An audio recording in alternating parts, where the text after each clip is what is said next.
సంతోషం అధ్యక్ష. కానీ ఈ రాష్ట్రంలో 83 లక్షల మంది పిల్లలు స్కూల్కి వెళ్తున్నారు అధ్యక్ష. దానికి కావాల్సిన నిధులు 12,450 కోట్లు అధ్యక్ష. కానీ బడ్జెట్ లో పెట్టారు 5,387 కోట్లు మాత్రమే అధ్యక్ష. ఇది తప్పు అయితే చెప్పమనండి, అప్పుడు అరవమనండి అధ్యక్ష. అయితే మరి 5,387 కోట్లతో ఎవరికి సర్దుతారు, ఎంతమందికి ఇస్తారు, ఎప్పుడు నుంచి ఇస్తారు? స్కూల్ స్టార్ట్ అయ్యి ఇప్పటికే 5-6 నెలలు అయిపోయింది అధ్యక్ష. ప్రైవేట్ స్కూల్స్కి వెళ్ళే పిల్లలు కూడా ఉన్నారు. ఎవరినైనా మోసం చేసుకొని పిల్లలు మాత్రం మోసం చేయకూడదు అధ్యక్ష. జాలి ఉండాలి కదా పిల్లలంటే. మరి ఇప్పుడు 100 రూపాయలకి క్వార్టర్ మధ్య ఇవ్వడం మీద చాలా సమీక్షలు చేశారు. మరి తల్లికి వందనం మీద కూడా కొంచెం సమీక్ష చేసి వాళ్ళకి తొందరగా డబ్బులు ఇచ్చేట్టుగా, వాళ్ళకి ఇవ్వాల్సిన 12,450 కోట్లు ఇచ్చేట్టుగా చేయమని మీ ద్వారా వాళ్ళని కోరుతున్నాను అధ్యక్ష. అలాగే ఇంకో మంచి పథకం వీళ్ళు పెట్టారు అధ్యక్ష, మహాశక్తి పథకం అనేసి. చాలా సంతోషం. ప్రతి నెల కూడా 1,500 ఇస్తాము, 18 సంవత్సరాలు దాటిన వాళ్ళకి 59 సంవత్సరాల వరకు అని చెప్పారు అధ్యక్ష. ఆ పథకానికి రూపాయి కూడా ఇప్పటికి విధించలేదు అధ్యక్ష. ప్లీజ్ కంటిన్యూ చేయనివ్వండి, దయచేసి కంటిన్యూ చేయనివ్వండి. మేడం కంటిన్యూ చేయండి అధ్యక్ష. తీసుకుంటే అప్పుడు చేయూత జగన్మోహన్ రెడ్డి గారు ఇచ్చేవారు అధ్యక్ష. అది లేదు, ఇది లేని పరిస్థితి అయిపోయింది అధ్యక్ష. ఇంకా బస్సు, ఫ్రీ బస్సు గురించి చెప్తాను అధ్యక్ష. ఫ్రీ బస్సు కోసం అయితే యాడ్స్ వేసి ఓదరగొట్టారు అధ్యక్ష. ఈ కూటమి ప్రభుత్వం జూన్ లో అధికారంలోకి వస్తుంది, వెంటనే తిరుపతి, విజయవాడ, అన్నవరం, సింహాచలం, కాణిపాకం ఇవన్నీ కూడా పుణ్యక్షేత్రాలన్నీ మహిళలందరూ చక్కగా ఫ్రీ బస్సులో వెళ్ళొచ్చు అని చెప్తే నిజంగా మహిళలందరూ కూడా చాలా ఆశ పెట్టుకున్నారు అధ్యక్ష. నిజం చెప్తున్నా, 2.5 కోట్ల మంది మహిళలు చాలా ఆశ పెట్టుకున్నారు అధ్యక్ష. ఆ ఫ్రీ బస్సు ఒక రూపాయి కూడా కేటాయించలేదు అధ్యక్ష. చాలా ఘోరం. అసలు ఈ ఫ్రీ బస్సు వీళ్ళు పక్క రాష్ట్రాలను చూసి కాపీ కొట్టారు అధ్యక్ష. వాళ్ళైతే నెల రోజుల్లోనే ఆ ఫ్రీ బస్ అమలు చేశారు అధ్యక్ష. కానీ రూపాయి కూడా దానికి కేటాయించకపోవడం చాలా దారుణం. వినాయక చవితి అయిపోయింది, దసరా అయిపోయింది, దివాళీ కూడా అయిపోయింది, నెక్స్ట్ పండగ కూడా వచ్చేస్తుంది అధ్యక్ష. దానికి కూడా బడ్జెట్ లో నిధులు కేటాయించండి మళ్ళీ మార్చి అనేసి నేను కోరుతున్నాను అధ్యక్ష. అలాగే తీసుకుంటే గ్యాస్ బండ్ అధ్యక్ష, ఇది మరీ గవర్నమెంట్ అంటే 3 ఫ్రీ గ్యాస్ ఇస్తామన్నారు అధ్యక్ష. దీనికి కావాల్సింది 4,000 కోట్లు ఇచ్చింది 8,895 కోట్లు అధ్యక్ష. దీపం 2 అంటే నేను అనుకున్నాను ఏదో 3 గ్యాసులు ఇచ్చేస్తారు అనుకునేసరికి 2 గ్యాసులు ఎగ్గొట్టి 1 గ్యాస్ ఇవ్వడమని దీపం 2 అర్థమని నాకు అర్థమైంది అధ్యక్ష. ఓకే, ఇంకా అన్నదాత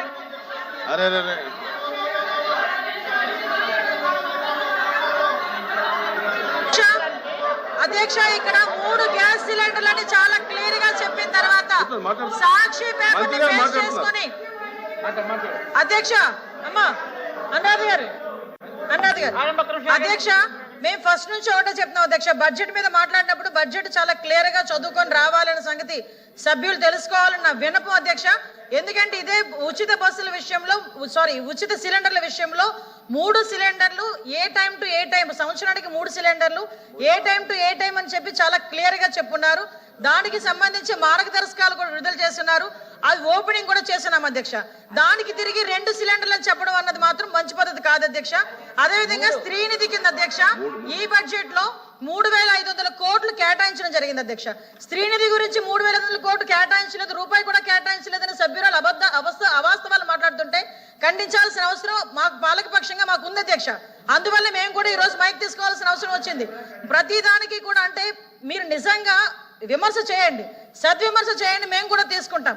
అంతేగాని మేము చేస్తున్న వాటిని కూడా చెయ్యలేదు అని చెప్పి ప్రజలకు సభ ముందు అవాస్తవాలు పెడతా ఉంటే ఇది సభ ఉల్లంఘన కింద కూడా వస్తుందని చెప్పి నా ఉద్దేశం అధ్యక్ష. దానికి మీరు కూడా ఒకసారి ఆలోచించాలి అధ్యక్ష. మేము బడ్జెట్ ని చాలా క్లియర్ గా బుక్ రూపంలో ఇచ్చాము, అందరూ కూడా చదువుకున్నారు.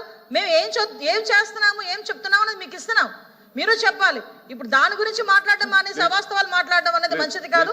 దయచేసి ఇది కూడా సభా ఉల్లంఘన కింద తీసుకోవాల్సిందిగా కోరుకుంటున్నా. ఈ సభలో ప్రారంభమైందని ఈరోజు 2-3 సార్లు మాట్లాడుకున్నాను అధ్యక్ష. సభ్యులు మాట్లాడినప్పుడు మంత్రులు నోట్ చేసుకొని మళ్ళీ అవకాశం వచ్చినప్పుడు వాళ్ళు చెప్పొచ్చు. వాళ్ళు అప్పుడే వెంటనే వాళ్ళు దాన్ని ఖండిస్తున్నారు. అది ఖండించింది కూడా అధ్యక్ష, ఖండించింది కూడా ఉండండి. అంతమంది ఎందుకంటే ఒకసారి మాట్లాడుతూ అంతమంది ఎందుకు అవాస్తవం కాదు.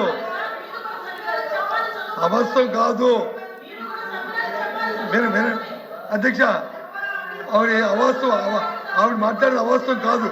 ఎందుకు అవాస్తవం కాదు చెప్తున్నాను అధ్యక్ష.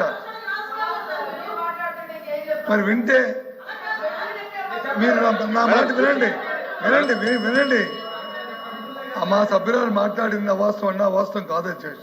ఆవిడ అడిగింది ఏంటి, మీరు వచ్చి 3 సిలిండర్ ఇస్తున్నారు సంవత్సరానికి, 3 సిలిండర్కి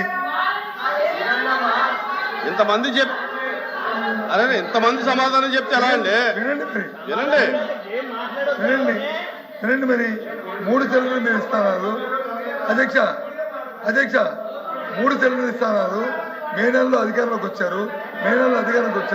మొన్న 1 సిలిండర్ ఇచ్చారు. వినండి మరి, ఒక సిలిండర్ ఇచ్చారు.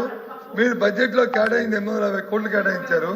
3 సిలిండర్ కావస్తే మీకు సుమారు 3000 కోట్ల పైన అవుతుంది. మీరు ఇచ్చిన లెక్కల ప్రకారం అవుతుంది. మరి మీరు 800 కోట్లు ప్రకటించారు, బడ్జెట్లో కేటాయించారు. మరి ఈ సంవత్సరానికి ఈ 1 సిలిండర్తో సరిపెట్టుకోవాలా లేదా 2వ సిలిండర్ ఇస్తారా అనేది ఆ సభ్యులతో ఆవేదన. అది వాళ్ళు చెప్తుంది. అది కాక దానికి వచ్చి ఊరిగా చెప్తారు. అయిపోయిందా మాట్లాడమ్మా, తప్పేం లేదు. అలాగే రెండోది ఏమడిగింది, బస్సుని మీరు పెడతాన్నారు. అప్పుడే 7 నెలలు అయిపోయింది.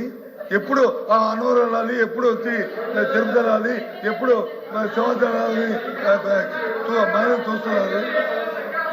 ఎప్పుడు చెప్తారు అని అడిగింది. అది ప్రత్యక్ష అందరూ ఉంది. అదే అబద్ధాలు కాదే. ఆవిడ అడుగుతుంది క్వశ్చన్, ఆన్సర్ మీరు చేయాలి.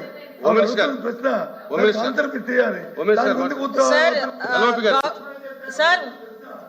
సార్ మీరు సీనియర్ సభ్యులు సార్, సీనియర్ పొలిటీషియన్ మీరంటే అందరికీ కూడా గౌరవం ఉంది. కాకపోతే మాకు కూడా గౌరవం ఉంది. మేమేం చెప్తున్నామంటే మీరు ఒక మాట చెప్పాలి సార్. ఆల్రెడీ ఎన్నో సంవత్సరాలు మంత్రిగా చేశారు మీరు. చాలా క్లియర్ గా బడ్జెట్ లోని 3 సిలిండర్లకి 2500 కోట్లు అవుతుంది. మొదటి విడతగా మొదటి సిలిండర్ కి 800 కోట్లు మేము విడుదల చేస్తున్నాము. దీనికి 2500 కోట్లు అవుతుంది అని చెప్పి చాలా క్లియర్ గా చెప్పున్నారు. సంవత్సరానికి 3 సిలిండర్లు, ఒక్కొక్క సిలిండర్ ఇస్తారు కానీ 3 సిలిండర్లు తీసుకెళ్ళి ఒకేసారి ఇంట్లో పెట్టరు కదా సార్. 3 సిలిండర్లు తీసుకొచ్చి ఎవడైనా పెట్టుకుంటాడు ఎవడైనా? ఆ సిలిండర్ అయిపోయిన తర్వాత ఈ టైం టు టైం బాండ్ లోని మీరు బుక్ చేసుకోండి. ఆ సిలిండర్ మేము ఫ్రీ ఇస్తామని చెప్తున్నాం. 2500 కోట్లు తిరిగి కేటాయించాం, బడ్జెట్ లో కేటాయించాం. 800 అది కాదు సార్, ఒకసారి వినండి సార్. ఇప్పుడు 150 రోజులు దగ్గర మేము పడతా ఉంటే 7 నెలలు అని చెప్పేసి మాట్లాడితే అలాగే సార్. ఇప్పుడు ఒకటి రోజు అమ్మఒడి కూడా ఆ రోజు సంవత్సరం తర్వాతే ఇచ్చున్నారు వీళ్ళు. అలాగే మేము అంతవరకు కూర్చుంటామని చెప్పలే, ఒకటి చేసుకొని వస్తున్నాం. ఈ రోజు బడ్జెట్ ని ప్రిపేర్ చేయడానికి వీళ్ళు 6 నెలలు పట్టిందని మాట్లాడుతున్నారే సార్. అధ్యక్ష, అది గుర్తుపెట్టుకోండి. మీరు గౌరవ సభతో వస్తున్నారు. మా తల్లిని అవమానించారు. ఈ రోజు మీరు కావాలని పోస్టులు కూడా అట్టని పెడుతున్నారు. మా తల్లిని అవమానించారు. ఆ రోజు మీకు గుర్తురాదా? ఎక్కడ అవమానించలేదు సార్, ఎక్కడ అవమానించలేదు. మీరు ఎట్లా మాట్లాడారో. మీరు ఉన్నారా హౌస్ లో ఆ రోజు కూర్చోండి. మా తల్లిని అవమానించారు. అక్కడ ఉన్నారా హౌస్ లో? షర్మిల గారిని అవమానిస్తారు, విజయలక్ష్మి గారిని అవమానిస్తారు, మా తల్లిని అవమానిస్తారా? ఏం గుర్తురాదా మీకు? అదే ఒక్క నిమిషం నేను కూడా మాట్లాడచ్చు. గుర్తుపెట్టుకోండి, ఒక్క నిమిషం నేను కూడా మాట్లాడండి. ఏనాడు మేము మాట్లాడలేదు. కూర్చోండి. ఏనాడు జగన్మోహన్ రెడ్డి గారి కుటుంబం గురించి మేము ఏనాడు మాట్లాడాల? నేను ఏనాడు మాట్లాడాల? మా సభ్యులు ఏనాడు మాట్లాడాల? కూర్చోండి. శాసనసభ సాక్షిగా మా తల్లిని అవమానిస్తే కూర్చోమంటారా? 22 వరకు చంద్రబాబు నాయుడు గారు ప్రతిరోజు హౌస్కి వచ్చారు. ప్రతిరోజు హౌస్ నిలబడ్డాడు. సింగిల్ గా నిలబడ్డాడు. సింహంగా గుర్తుపెట్టుకో. సింగిల్ గా నిలబడ్డాడు, పోరాడాడు. ఆ రోజు మా తల్లి అవమానించారు కనుకనే బాధ తట్టుకోలేక సభ బైకాట్ చేసి బయటకు వెళ్ళారు. కానీ ఎమ్మెల్యేలు ఉన్నారు ఇక్కడ. నిమ్మల రామారెడ్డి గారు వెళ్ళారు, స్వామి గారు ఉన్నారు, ఇతర గొట్టుపాటి రవి గారు వెళ్ళారు. అది మాకున్న చిత్తశుద్ధి అండి. ఈ రోజు మీ ఎమ్మెల్యేలు ఎందుకు రావట్లేదు అని అడుగుతున్నా. 10 మంది జగన్మోహన్ రెడ్డి గారు కాకుండా 10 మంది ఉన్నారు, రాలేదు. మా తల్లిని అవమానిస్తే కూర్చోమంటారు? ఇంకా మాట్లాడతాం మేము మనుషులు కాదా? సొంత తల్లి అవమానించారు సార్ ఆ రోజు. మాడుకున్నా కూర్చోమంటారు? అయితే తెలియకుండా ఏదంటే అది మాడితే ఎట్లా అధ్యక్ష? ఎందుకు ఆ రోజు బైకాట్ చేస్తారో మాకు తెలుసు. నేను అక్కడే కూర్చోండి.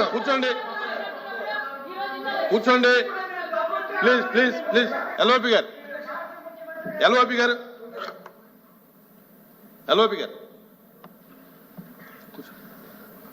సార్ ఇప్పుడు సభ్యులు వచ్చి మాట్లాడారు. ఇప్పుడు సందర్భాన్ని వచ్చి తీసుకొచ్చారు.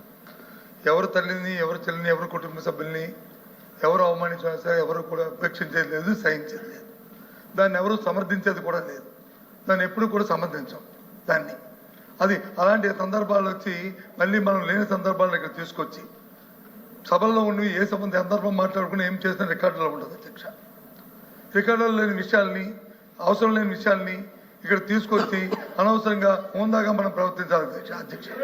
ఒక తప్పుగాని దాన్ని మీరు సమర్థించట్లేదు, ఎట్టి పరిస్థితుల్లో సమర్థించట్లేదు, ఎట్టి పరిస్థితుల్లో సమర్థించట్లేదని చెప్తారు, సమర్థించట్లేదు అన్నారు. ఎట్టి పరిస్థితుల్లో సమర్థించట్లేదు, శ్రీకాంత్ సమర్థించట్లేదు అంటారు సార్. అధ్యక్ష సమర్థించట్లేదు అంటారు. ఒక్క నిమిషం. ఇప్పుడు సమర్థించట్లేదు అంటారు.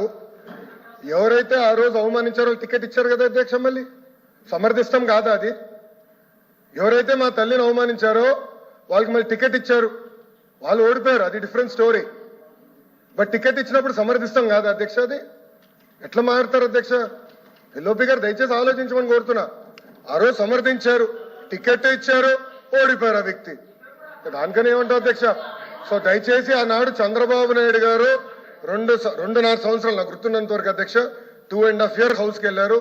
దాని తర్వాత ఎప్పుడైతే మా తల్లిని అవమానించారో అప్పుడే బయటకు వచ్చి వీడియోలు ఉన్నాయి, ఎవరేం చేస్తారో తెలుసు, రాష్ట్ర ప్రజలు ఆనాడు చూశారు, అన్ని బయట ఉన్నాయి అధ్యక్ష. మళ్ళీ ఎందుకు సమర్థిస్తారో రాకపోతే అర్థం అవట్లేదు.